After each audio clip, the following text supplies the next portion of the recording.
I 27 female broke up with my lying boyfriend 27 male. Turns out he was being truthful and my friends made up those lies. A year ago, I was ready to move in with my first serious boyfriend, James. I was deeply in love with him. Then one of my best friends told me something shocking. James had shown them a private picture of me on his phone while he was drunk at a party. 5 or 6 more friends confirmed it and said James also described our intimate moments in explicit detail. It was really disturbing. This behavior didn't seem like James at all. When I asked him what was going on, he denied everything.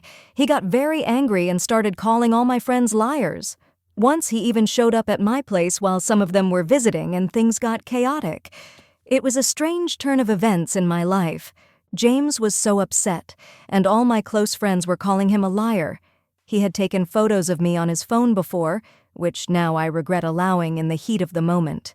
So, I trusted my friends and ended my relationship with James. It was heartbreaking. James begged me to believe him.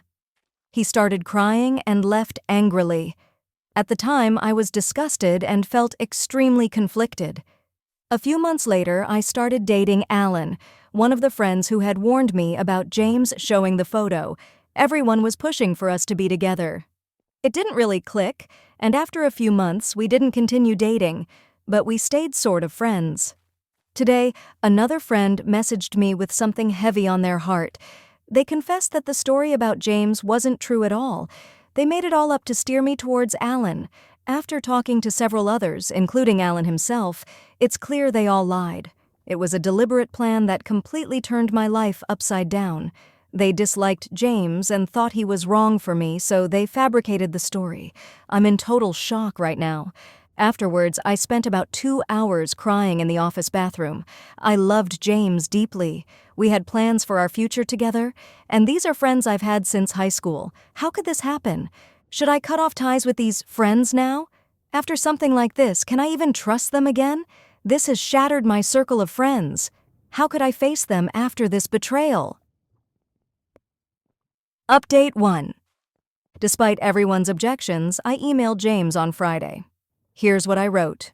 James, I don't know if you're still on Facebook, but if you are, you probably already know why I'm reaching out. I know it's unfair and selfish to contact you like this, but I can't go on without apologizing. Before I embarrass myself further, I want to say I'm sorry for not trusting you. I'm sorry for letting others influence our relationship. I'm sorry for what I put you through.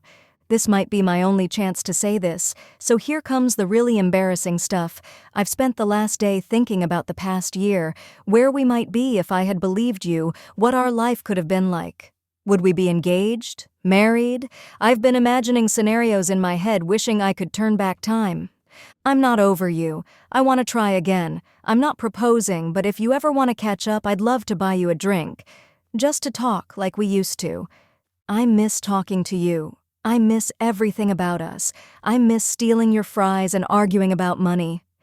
I miss making you breakfast. I miss binge-watching The Office with you.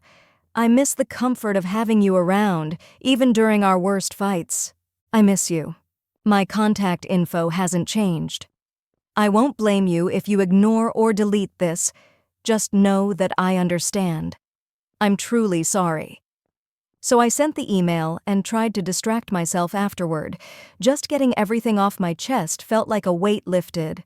On Saturday morning, I was lounging around watching old movies when someone rang my doorbell. I figured it was an Amazon delivery, so I ignored it, waiting for them to leave so I could grab the package. I was still in my robe. After a couple of minutes, I peeked through the door hole and saw James standing there. My heart skipped a beat. I had been anxiously checking my phone for a response, but I never expected him to show up like this. Everything in my house, including myself, was a bit unorganized. I opened the door a crack, smiled, greeted him, and quickly explained I needed to get dressed. It was such an awkward moment. I rushed around my place, throwing things into corners, pulling my hair back and finding something to wear. When I returned to the door, James was still there. "I'm here for that drink," he said with a smile. All I had was orange juice and water, which felt pretty embarrassing, but James didn't seem to mind. He didn't ask many questions. I started to bring up the photo incident, but he cut me off, saying he didn't want to dwell on it. "We both know everything now," he said calmly. Our conversation drifted aimlessly after that, and soon we were just chatting like old times. It felt wonderful. He asked if I was hungry. I wasn't really, but I said yes anyway. We went to a nearby burger place we used to visit often. James asked if I had dated Alan. I told him I had, and he didn't seem bothered by it. I asked if he had dated anyone, and he mentioned a 6-month relationship he had during our time apart. She sounded nice, but I didn't pry. When we returned to my place, James asked about my plans for the rest of the day. "I don't have any," I replied. We ended up spending the entire day together, and then the night. Moving so quickly might seem foolish, but I'm not dwelling on it. I feel genuinely happy. We spent part of Sunday together as well, and then Tuesday and Wednesday, we talked about what we were doing. "We're two single people dating each other," we agreed. "Exclusive?" I asked. "Yes," James confirmed. I hold him in high regard and will always regret what happened. Nevertheless, I'm incredibly glad I reached out to him. It's strange to consider that if James had actually done what everyone accused him of, and I had taken him back, I might struggle with trust. Now, though, I trust him completely.